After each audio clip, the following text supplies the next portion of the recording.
Hello dear students, आज की class में हम डिस्कस करेंगे directive principle of state policies DPSP के बारे में कि राज्य के जो नीति निर्देशक तत्व हैं वो क्या होते हैं और ये जो नीति निर्देशक तत्व हैं वो किस तरह से काम करते हैं।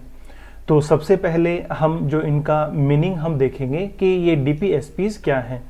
तो जो बेसिकली राज्य के नीति निर्देशक तत्व वे सामाजिक, आर्थिक, राजनीतिक और प्रशासनिक सिद्धांत इनको बोला जाता है, जिनके आधार पर जो हमारी राज्य सरकार है या देश की शासन नीतियां जो है इनके आधार के ऊपर जो है बनाई जाती हैं। ये जो सिद्धांत हैं ये एक गवर्नमेंट की एक ये मोरल रिस्पॉन्सिबिलिटीज होती है और ये एक मोरल रिस्पॉन्सिबिलिटी के रूप में सरकार पर लागू होते हैं, लेकिन इनको कानूनी रूप से सरकार के ऊपर बाध्यकारी नहीं किया जा सकता। अगर हम इनको इजी लैंग्वेज में अगर हम बोलें तो हम ये कहेंगे कि जो डीपीएसपी भारत के शासन का आदर्श, दिशा, लक्ष्य और नीतिगत मार्गदर्शक इनको बोला जाता है। ये बताते हैं कि राज्य को किस प्रकार के सामाजिक, आर्थिक व राजनीतिक तंत्र की स्थापना करनी चाहिए। अगर हम इनसे अगर मीनिंग से हमें ये चीज़ क्लियर हो रही है कि जो डीपीएसपीज हैं वो क्या करते हैं, वो राज्य सरकारों को मतलब एक आधार प्रदान करते हैं कि वो अपने राज्य से संबंधित जितनी भी सामाजिक, आर्थिक या राजनीतिक या प्रशासनिक नीतियां हैं उनको बनाते समय ये जो डीपीएसपी हैं, डायरेक्टिव प्रिंसिपल्स हैं, इनको वो ध्यान में रखे, इनको आधार बनाकर वो क्या करे, अपनी स्टेट पॉलिसी का वो क्या करे, फॉर्मुलेशन करे। और इसमें एक जो ध्यान रखने वाली चीज़ क्या है कि ये डीपीएसपी जो हैं, ये प्रिंसिपल्स जो हैं, ये किसी भी गवर्नमेंट की, स्टेट गवर्नमेंट हो या सेंट्रल गवर्नमेंट हो, उसकी एक ये मोरल रिस्पॉन्सिबिलिटी होती है, पर इनको उन मतलब गवर्नमेंट के ऊपर इन्फोर्समेंट नहीं किया जा सकता। मतलब गवर्नमेंट इनको मानने के लिए बाध्यकारी नहीं है, पर ये उनके नैतिक दायित्व उनको बोला जाता है कि भाई जब गवर्नमेंट अपनी जो नीति है उनकी फॉर्मुलेशन वो करे, उस समय जो ये मतलब नीति निर्देशक तत्व हैं इनको वो ध्यान में रखें। अगर हम इनके हिस्टोरिकल पर्सपेक्टिव की अगर हम बात करें कि डीपीएसपी का जो विचार है वो कहाँ से आया, तो जो डीपीएसपी जो है उसका जो थॉट है वो आयरिश डायरेक्टिव प्रिंसिपल से है, उससे ही लिया गया। मतलब आयरलैंड का जो संविधान था उससे इन प्रिंसिपल्स को लिया गया।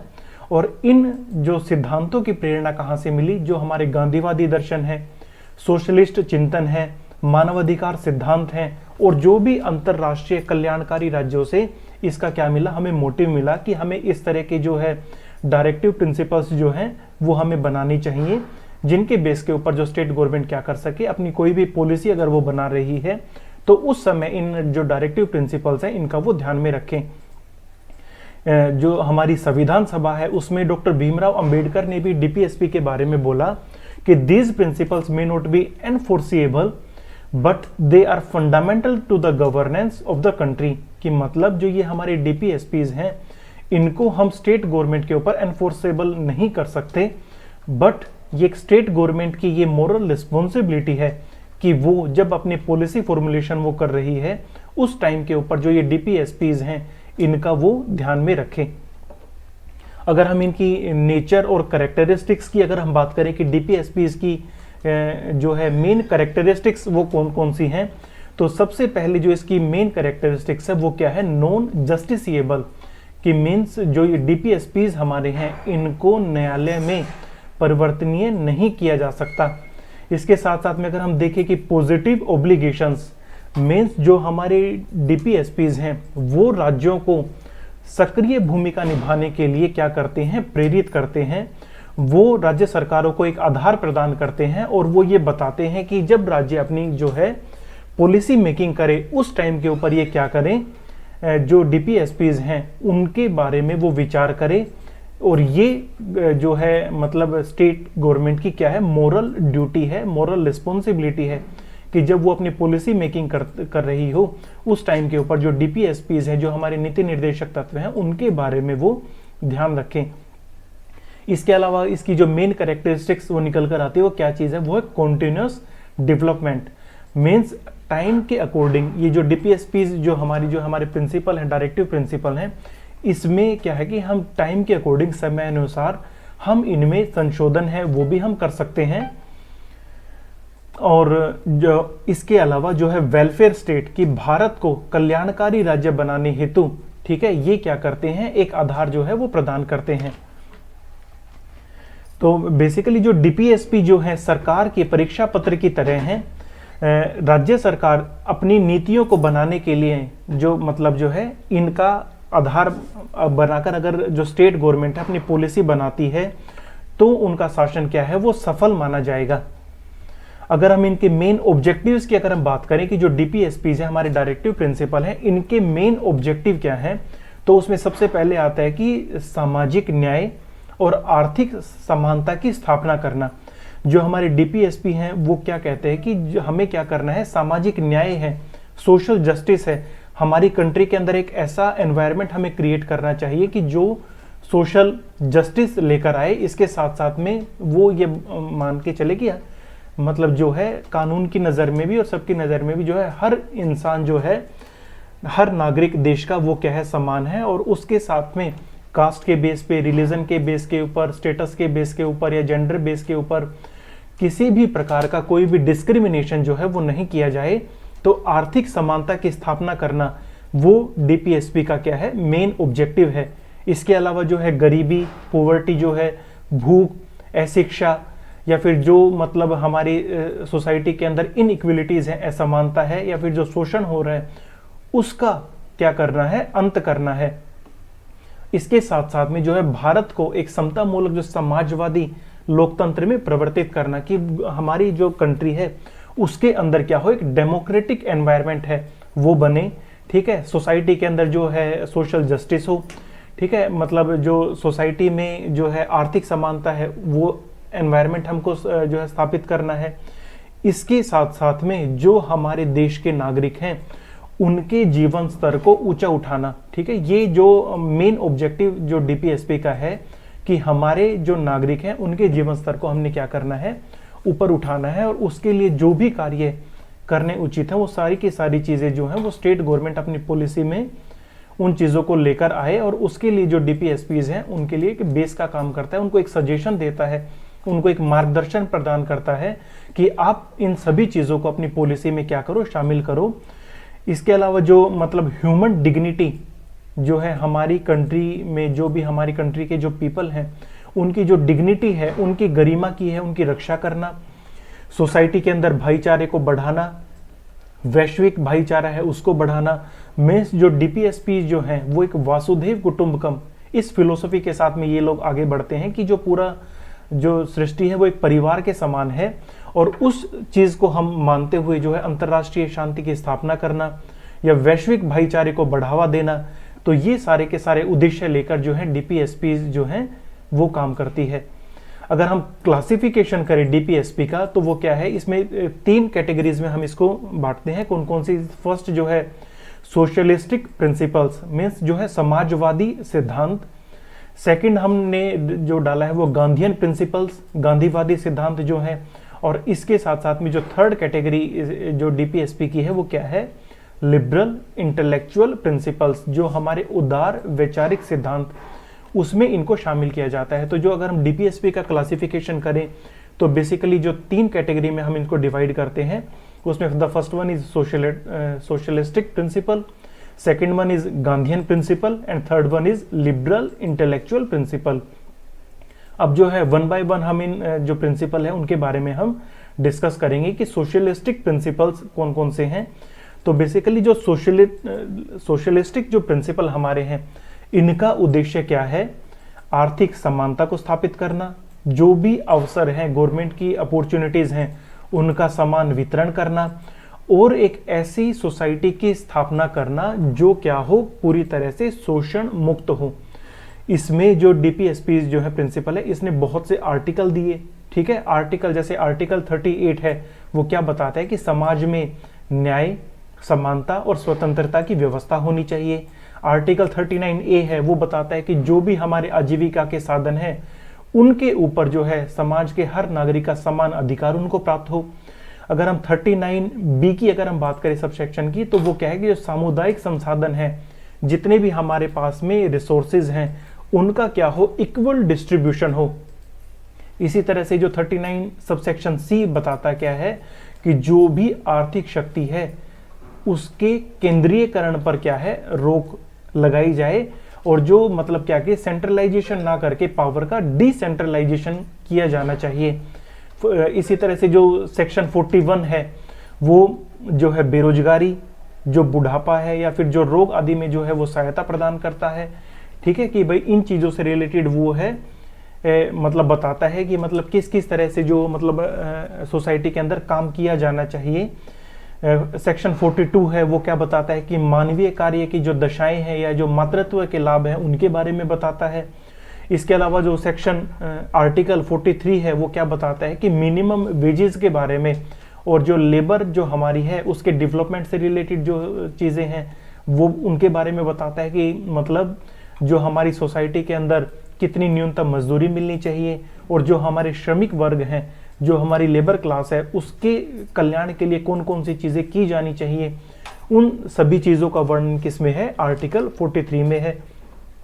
इसी तरह से जो हमारा अनुच्छेद 47 है उसमें वो किस चीज़ को बताता है, जो मतलब है पोषण स्तर के को, सार्वजनिक स्वास्थ्य को, और जो भी हमारे जो भी मादक पदार्थ हैं उनके ऊपर कंट्रोल किस तरह से किया जाना चाहिए। तो ये सारी की सारी चीज़ें किस में लिखी गई हैं, आर्टिकल 47 में।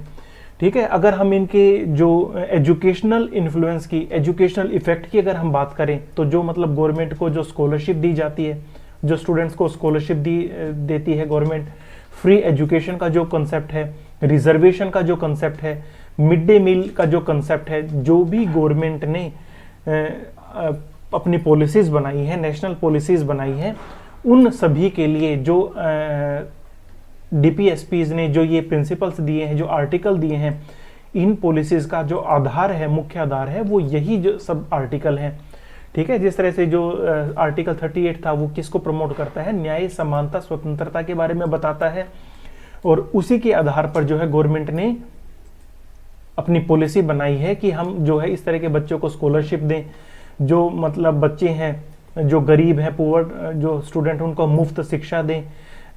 सोशल जस्टिस कैसे होगा, मतलब जो हमारे ऐसी कास्ट हैं जो माइनॉरिटी कास्ट बोली जाती हैं, SC है, ST है, STs है, इस तरह की कास्ट को हम क्या करें, रिजर्वेशन दें, ताकि उनको हम सोसाइटी की मेन स्ट्रीम में हम लेकर आ सकें।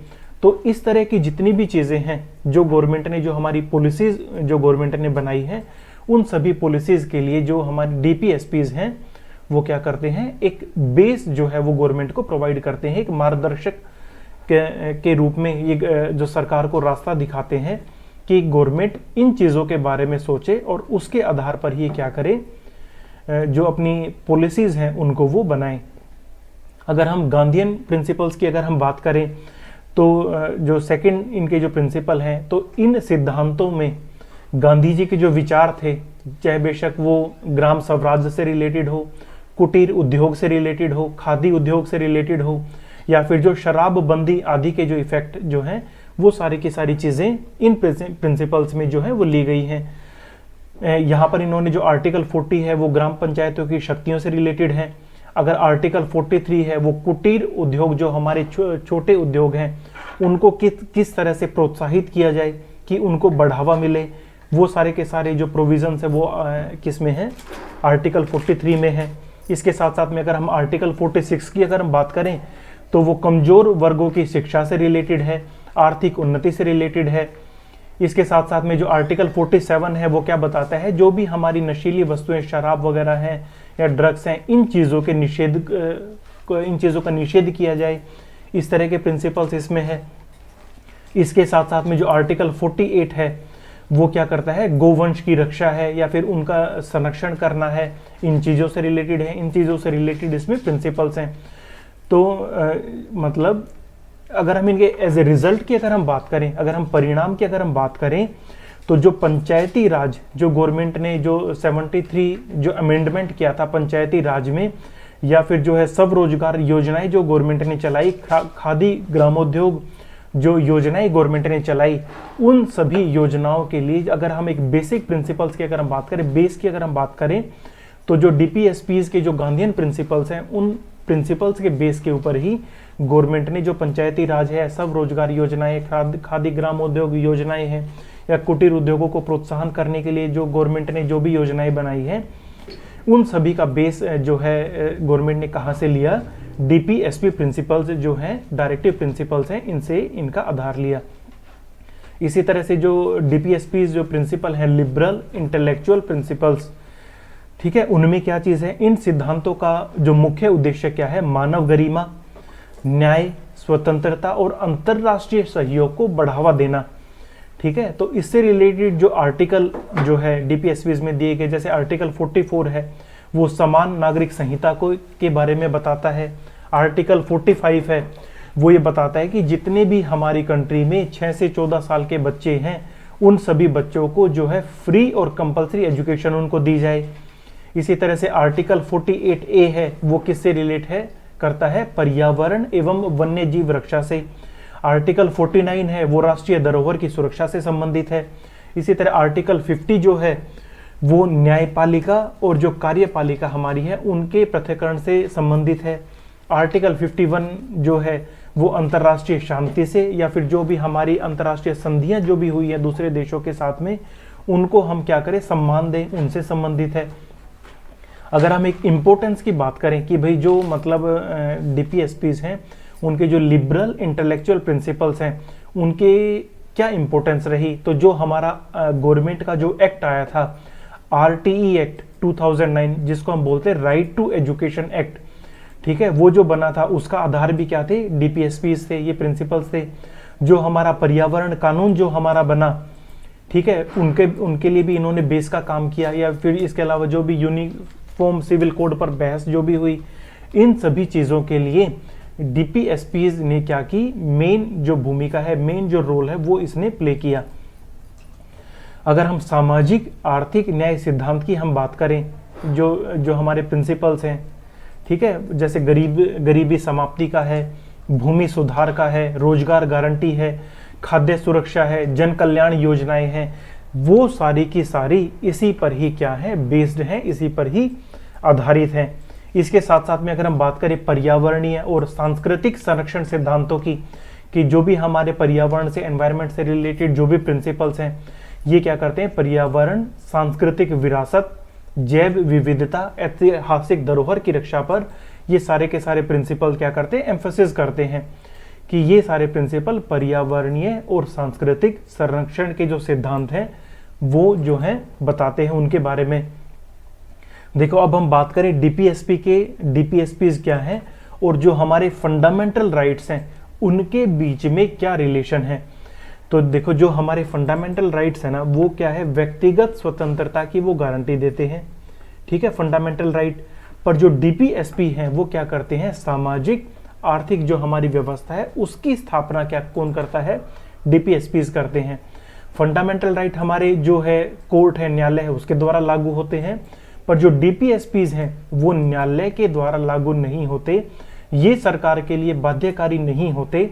ये जस्ट सरकार को एक बेस, एक आधार ये प्रदान करते हैं कि जब गवर्नमेंट हमारी जो है पॉलिसी मेकिंग करे, उस टाइम के अंदर ये क्या गवर्नमेंट क्या करे? जो डीपीएसपीज हैं, उनके बारे में वो ध्यान रखे। अगर हम इनकी नेचर की बात करें, तो फंडामेंटल जो हमारे राइट्स हैं, उनकी जो वो प्रकृति है, वो नकारात्मक टाइप की है। और जो हमारे डीपीएसपीज जो हैं, प्रिंसिपल है, इनकी जो नेचर है, वो क्या है? पॉजिटिव है। बेसिकली ये दोनों हमारे फंडामेंटल राइट्स भी और जो हमारे डीपीएसपी है, ये बेसिकली एक ही सिक्के के दो पहलू हैं। अगर हम इनको बोलें कि मतलब ये दोनों के दोनों फंडामेंटल राइट और डीपीएसपी, ये रथ के दो पहियों की तरह हैं।